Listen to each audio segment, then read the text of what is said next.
Pemirsa, dialog kembali kami lanjutkan. Kita ke Pak Hikmahanto. Pak Hikmahanto, ini pada saat Jokowi JK mengumumkan mengenai komposisi 18-16 seperti itu, mungkin ada banyak yang kecewa seperti itu. Karena ini kemudian tadi seperti dikatakan, ini tidak berbeda dengan pemerintahan sebelumnya dilihat dari postur ataupun komposisi. Tapi menurut Anda, syarat agar kemudian kabinet ini menjadi bisa ideal sesuai dengan ekspektasi publik ini harus seperti apa? Agar tidak kinerja seperti pemerintahan sebelumnya? Seperti saya katakan tadi, yang dikedepankan tadi masalah profesionalitas, ya kan? Bagaimana siapapun yang ditunjuk bisa menggerakkan birokrasi, bisa melakukan eksekusi, bisa menerjemahkan apa yang diinginkan oleh presiden dan wakil presiden itu ke dalam tataran yang paling dirasakan oleh masyarakat. Lalu yang kedua tadi 3C, ya kan? Yang ketiga, saya setuju sama yang dikatakan oleh Pak Andi, jangan sampai ada dari partai politik yang mengatakan pokoknya saya punya kandidat ini, terserah mau ditaruh di mana. Karena kalau misalnya kita mengacu kepada zakon kabinet itu, kabinet yang profesional, harusnya bukan yang seperti kayak di parlementer.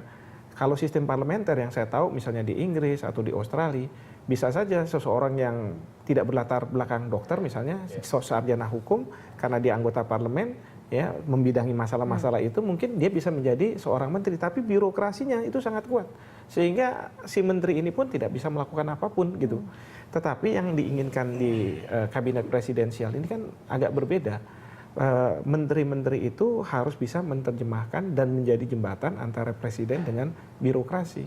Nah, bagaimana betul-betul bisa menjalankan, mengeksekusi kebijakan-kebijakan yang bisa dirasakan oleh masyarakat gitu. Oke, Mas Toto, bisakah kabinet Jokowi JK nanti akan ideal?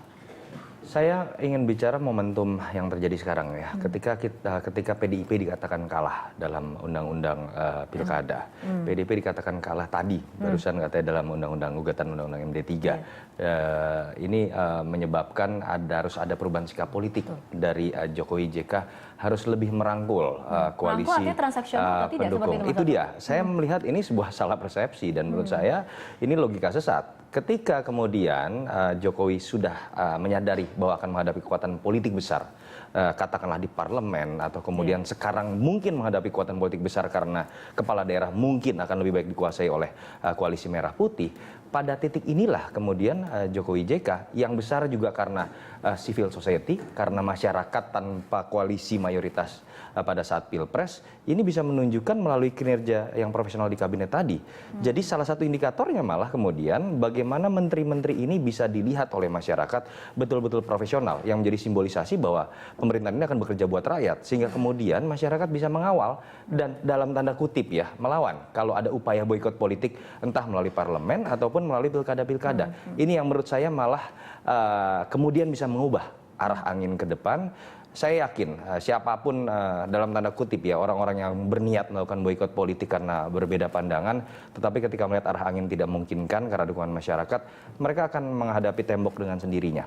Ini yang saya harapkan semoga akan menjadi arah pikiran dari Pak Jokowi JK, bukan malah kemudian menambah kursi entah 16 jadi 17 atau dari awal sudah kemudian membagi kursi satu-satu entah buat siapapun partai yang akan masuk. Itu logika sesat yang menurut saya akan makin menjerumuskan Jokowi JK ini bisa kemudian kalah melawan siapapun, bukan hanya koalisi merah putih. Oke, ini masukan yang baik sekali Pak Andi. Apakah kemudian akan diteruskan juga kepada Jokowi JK seperti itu? Ya, yang jelas kami memang sudah menyiapkan analisis tentang skenario pemerintahan mayoritas, berarti didukung 50% plus 1 di DPR, dengan skenario pemerintahan yang minoritas.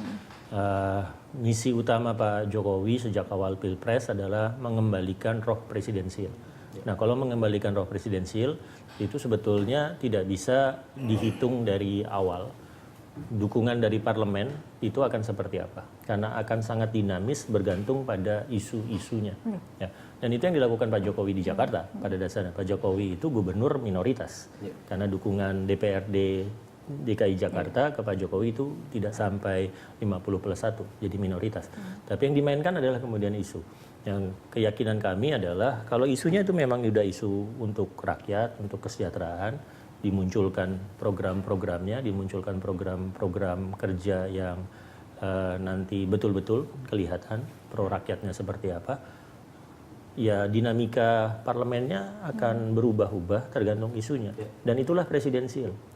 Seperti di Amerika Serikat. Amerika Serikat itu nyaris jarang ada presiden mayoritas. sebagian besar presiden termasuk Obama hari ini adalah presiden minoritas karena rakyatnya itu punya kecenderungan kalau presidennya Demokrat saya geser Kongresnya menjadi Republik. Untuk fungsi pengawasan. Kalau presidennya Republik jalan. saya geser presidennya dari Demokrat. Terus menerus seperti itu. Biasanya ada pemilihan antara ya.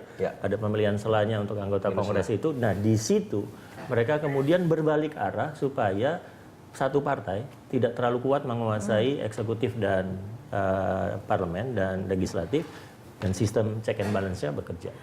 Mas Toto, apakah di Indonesia bisa seperti itu atau justru ini di parlemen, kekuatan di parlemen ini nantinya akan justru mementahkan apapun kebijakan nanti yang akan diambil oleh pemerintah? Ada misalnya? beberapa penyesuaian dalam konteks arsitektur konstitusi demokratik kita yang harus diubah. Contoh yang paling bisa menjadi skandal menurut saya secara tata negara.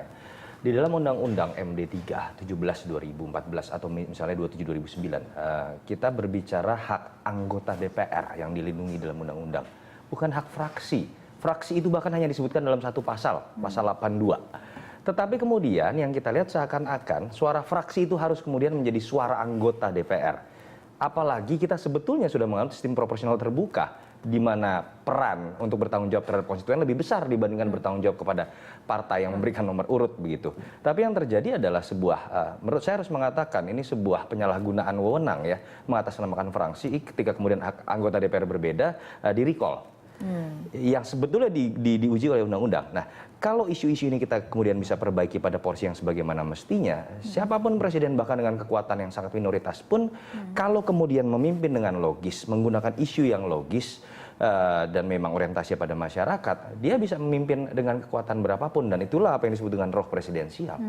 Artinya kemudian ketika mungkin banyak orang yang berpikir ini kebijakan-kebijakan pemerintah akan kemudian digerogoti di parlemen misalnya ataupun di daerah-daerah karena tadi dikatakan undang-undang MD 3 yang sudah ditolak judicial review-nya ataupun undang-undang pilkada daerah yang kemudian sudah disahkan lewat DPRD seperti itu. Artinya seharusnya tidak seperti itu kondisinya. Iya, saya pikir dengan dorongan masyarakat, terutama dengan momentum RUU Pilkada ini ya, bahwa kemudian ada kesadaran ini akan dikuasai oleh segelintir elit saja, oligarki parpol dalam arti yang sebenarnya. Contoh, bagaimana misalnya kalau kita bicara nanti ketua DPR, jatahnya sudah dipegang oleh Koalisi Merah Putih dan kebetulan jatahnya oleh Partai Golkar. Partai Golkar saat ini kebetulan sedang dikuasai oleh Pak Ical, masih begitu. Bayangkan seorang ketua DPR sekarang hanya ditentukan oleh Pak Ical. Ini kan sudah menyunat bagaimana logika-logika pengambilan kekuasaan sebetulnya yang harusnya bisa jalan secara bertahap dan prosedur. Ini yang menurut saya ketika kita melihat ada kesewenang-wenangan di sini dan sudah mulai ada perlawanan dari masyarakat yang harusnya nanti ditindaklanjuti dengan perubahan undang-undang tertentu ya, menurut saya itu akan bisa membuat lebih leluasa lah Presiden Jokowi untuk bekerja. Dan yang paling penting adalah ketika kita ubah itu secara sistemik, ini bukan hanya membuka jalan buat Jokowi berkuasa dengan cara yang benar, tapi siapapun presiden ke depan. Oke, kita akan lanjutkan perbincangan di segmen berikutnya. Pemirsa tetaplah bersama kami, Prime Time Talk akan segera kembali sesaat lagi.